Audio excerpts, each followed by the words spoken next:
तो इस स्टोरी के स्टार्टिंग में हमें दिखाया जाता है एक गर्ल को, जो कि हमारी मेन लीड होती है और उसका नाम योन होता है। और वो बैठी हुई होती है और उसकी मेड लोग उसका बाल संवार रही होती है। तभी एक मेड आती है और बोलती है कि बस आपके फादर आपसे मिलना चाहते हैं, इसलिए उन्होंने आपको बुलाया है। तो योन सोचती है कि उन्होंने मुझे क्यों बुलाया होगा। उसके बाद वो अपने फादर से मिलने जाती है और जाते जाते सोचती है कि मैं ब्रिक्यून फैमिली में सबसे छोटी बेटी के रूप में पैदा ली, और ब्रिक्यून फैमिली हमारे कंट्री का सबसे प्रतिष्ठित फैमिली में से एक माना जाता है, और हमारे फैमिली में किसी भी चीज़ की कोई कमी नहीं है। और ऐसा लगता है जैसे मेरे पास सब कुछ है, लेकिन सब कुछ होते हुए भी मेरे पास कुछ भी नहीं है। और ये सब सोचते हुए वो आगे बढ़ रही थी, तभी सामने से देखती है कि उसका भाई आ रहा है, तो उसे ग्रीट करती है। लेकिन उसका भाई उसे गंदा खून कह के इग्नोर करके वहाँ से चला जाता है, जिसको सुन के बेचारे को बहुत बुरा लगता है।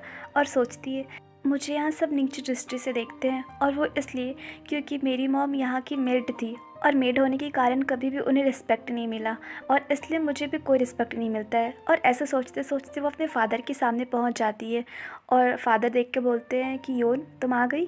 तो योन बोलते हैं कि हाँ फादर। तो फादर बोलते कि मैंने तुम्हारा अरेंज मैरिज फिक्स कर दिया है, और तुम्हारा रिश्ता प्रिंस चियोंग के साइड से आया था। जिसको सुन के योन पूरी तरह से शॉक्ड हो जाती है और बोलती है कि फादर लेकिन अभी। तो फादर उसका बात काटते हुए बीच में बोलते हैं कि चुप हो जाओ, तुम्हारा वो पोजीशन नहीं है कि तुम कुछ भी बोल सको। और भूलो मत, मैंने तुम्हें पाल पोस कर बड़ा किया है, तो तुम इस एहसान को कभी मत भूलना, क्योंकि तुम्हारी जैसी लड़की को हमने एक्सेप्ट कर लिया है, बस वही काफ़ी है। पर तुम इसके एहसान मानने के बजाय तुम ज़बान लड़ा रही हो। उसके बाद बोलते कि तुम भी अपनी मॉम के जैसी ही हो, घटिया लड़की। तो ये सुन के योन को बहुत बुरा लगता है और वो चुप हो जाती है और सोचती है कि मैं तो मैरिज कर सकती हूँ, लेकिन प्रिंस प्रिंस चियोन के साथ। उसके बाद सोचती कि मैंने उनके बारे में सुन रखा है कि वो एक प्ले बॉय है, और उन्हें कोई फ़र्क नहीं पड़ता कि सामने लड़की हो या लड़का, वो किसी के साथ भी आराम से एडजस्ट कर लेते हैं। तो क्या अब मुझे ऐसे लड़के से शादी करना पड़ेगा? उसके बाद सीन शिफ्ट होता है और बताया जाता है कि कुछ दिन गुजर चुके हैं और इनके एंगेजमेंट का दिन आ गया होता है, और मेड लोग योन को तैयार कर रही होती है, और एक पतले से कपड़े से उसका हाफ फेस कवर कर देती है और बोलती है कि जब तक आपका शादी नहीं हो जाता उनसे, तब तक आप उन्हें अपना फेस नहीं दिखा सकती। तो योन सोचती है कि मेरा लाइफ कितना अजीब है ना, मैं अपनी पूरी ज़िंदगी में एक भी डिसीज़न खुद से नहीं ले पाई हूँ, और मेरे लाइफ का सारा डिसीज़न कोई और ही ले लेते हैं। उसके बाद सीन शिफ्ट होता है और मेड लोग योन को पूरी तरह से रेडी करके प्रिंस के सामने लेकर आती है, जिसको देख के प्रिंस बोलते हैं कि तुम आ गई। तो योन का नज़र प्रिंस से पड़ता है, तो देखती है कि प्रिंस बहुत ही सुंदर है, और प्रिंस बोल रहे होते हैं कि मेरी प्यारी मंगीतर तुम यहाँ आ गई। तो प्रिंस की ये बात सुनकर योन सरप्राइज़ हो जाती है और उसे बहुत अच्छा लगता है, और वो सोचती है कि क्या ये सच में अच्छे इंसान हैं।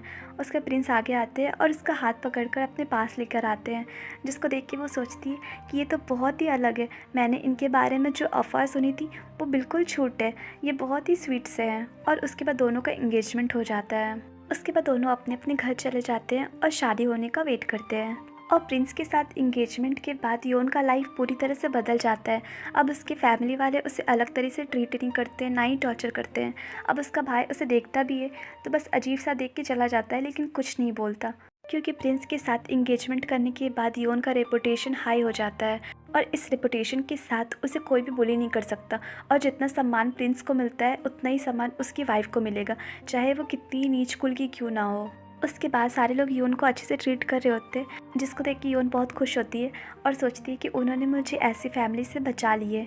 उसके बाद वो अपने रूम में होती है और सामने का नज़ारा देख के सोचती है कि वाह, सामने जो फूल है वो कितना सुंदर दिख रहा है, और चांदनी रोशनी में तो उसका सुंदरता और बढ़ जाता है। और जब भी मैं ये सुंदर दृश्य देखती हूँ मुझे सब तुम्हारा याद आता है, और मैं चाहती हूँ कि मैं तुमसे जल्द से जल्द मिलूँ, लेकिन मुझे बसंत ऋतु के आने का वेट करना पड़ेगा, क्योंकि उससे पहले तो हम ना ही मिल सकते हैं और ना ही कुछ हो सकता है। लेकिन चाहे कितना भी टाइम क्यों ना लगे, मैं वेट करूँगी। और ऐसा सोच सोच के वो बहुत खुश हो रही होती है।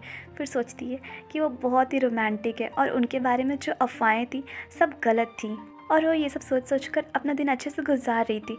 लेकिन उसका खुशी ज़्यादा दिन तक नहीं टिक पाया, और उसके प्लेस पे आक्रमण हो गया, और बहुत सारे सैनिक लोग उसके प्लेस में घुस के उसकी प्लेस को जला दिए और बोले कि ब्रिक्यून फैमिली को पूरी तरह से मिटा दो, क्योंकि वो लोग देशद्रोही है, और यहाँ जितने भी लोग छुपे हैं सबको चुन चुन के मारो। जिसको हमारी योन भी सुन लेती है और डर जाती है और सोचती है कि आखिर फादर आपने क्या ऐसा किया है। उसके बाद सोचती है कि अब मेरे पास कोई और रास्ता नहीं होगा, मुझे अपनी जान बचाने के लिए यहाँ से भागना ही होगा, और ऐसे सोच के वो भागने लगती है। उसके बाद वो पीछे पलट के देखती है तो देखती है उसका प्लेस पूरी तरह से जल चुका है और सोचती है कि इस पूरे सिचुएशन में मैं पहली बार अपना एक डिसीज़न खुद से ले पाई हूँ और मुझे लगता है कि अब आगे भी अपने डिसीज़न में ले पाऊँगी। उसके बाद वो रोते रोते अपने मंगेतर को याद करती है और सोचती है, चेंगयून मेरे मंगेतर, मैं सब कुछ छोड़कर जा रही हूँ। और ऐसे सोच के वो भागने लगती है और सोचती है कि आज रात मैं अपना सब कुछ पीछे छोड़ के आगे बढ़ चुकी हूँ। उसके बाद सीन शिफ्ट होता है और हमें दिखाया जाता है योन को, जो उसी कंट्री में रह रही होती है और वो उस कंट्री में रहने के लिए लड़की का वेश धारण कर लेती है और वो एक कपड़े की दुकान में काम करती है और अपना नाम चेंज करके वो डैन रख लेती है। उसके बाद सीन शिफ्ट होता है और वो दुकान में काम कर रही होती है। तभी एक कस्टमर आकर पूछती है कि डैन क्या तुम अंदर हो? तो डैन बोलती है कि हाँ मैं अंदर हूँ। तो कस्टमर पूछती है कि शॉप के ऑनर कहाँ हैं?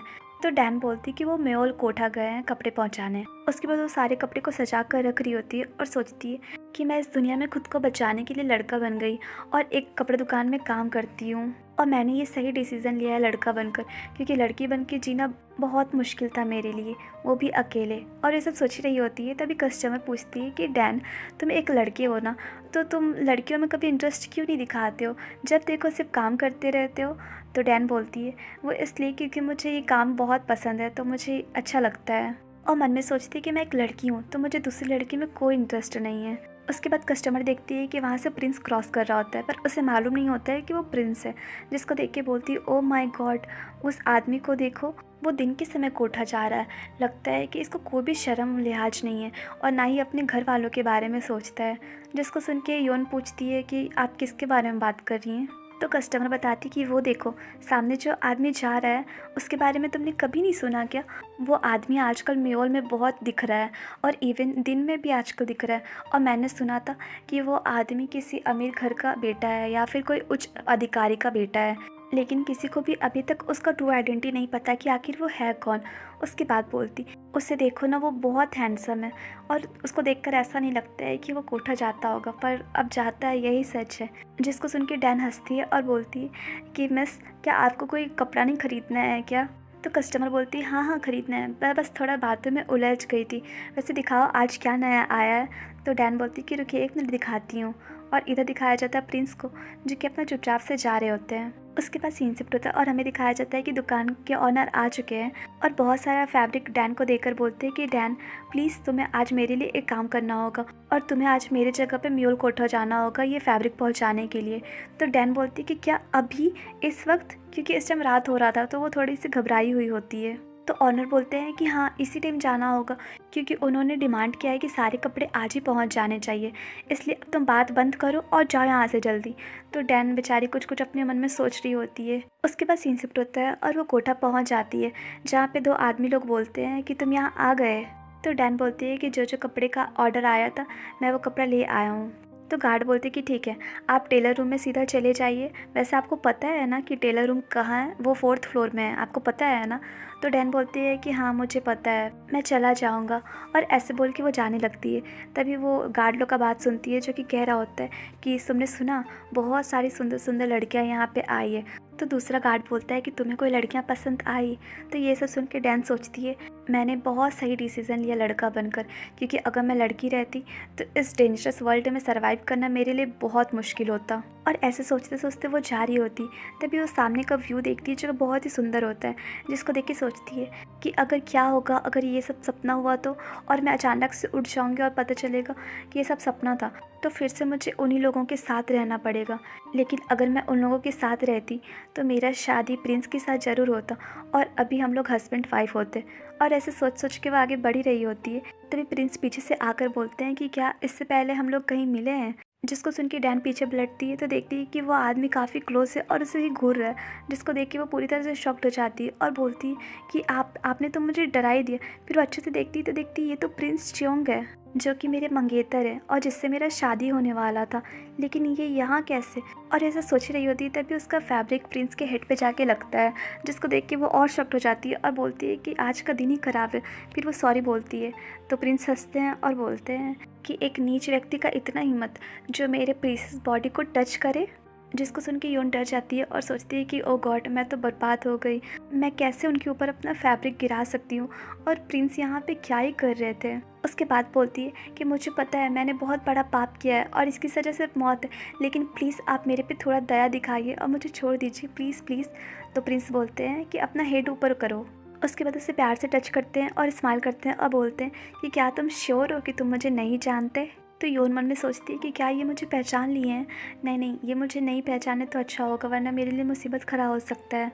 उसके बाद बोलती है कि आप कोई रॉयल या रिच फैमिली से बिलोंग करते हैं ना, जिसको सुन के प्रिंस थोड़ा सा निराश हो जाते हैं और योन के क्लोज जाकर बोलते हैं कि तुम एक लड़का हो, फिर भी तुम बहुत अच्छा स्मेल कर रहे हो। तो डैन बोलती है कि प्लीज़ सर, आप मेरे से दूर हटिए, आप ये क्या कर रहे हैं, आप इस तरह का व्यवहार कैसे कर सकते हैं।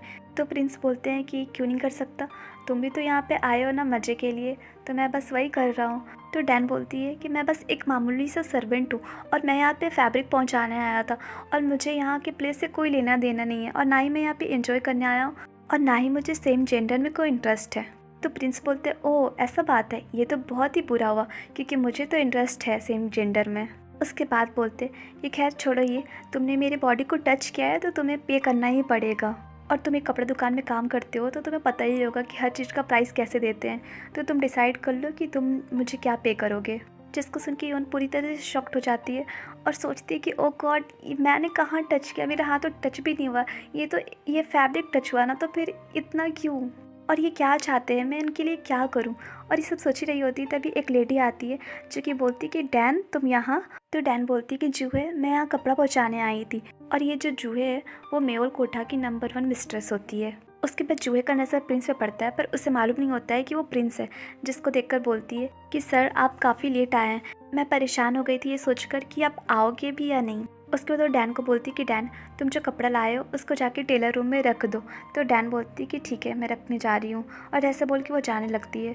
और जूहे बोलती है प्रिंस को कि सर आप इस ओर आइए, और इधर डैन सोच रही होती है कि सही टाइम पे जूहे आ गई, अब मैं बच गई हूँ, यहाँ से जल्दी से निकल जाती हूँ, और ऐसे सोच के वो जाने लगती है।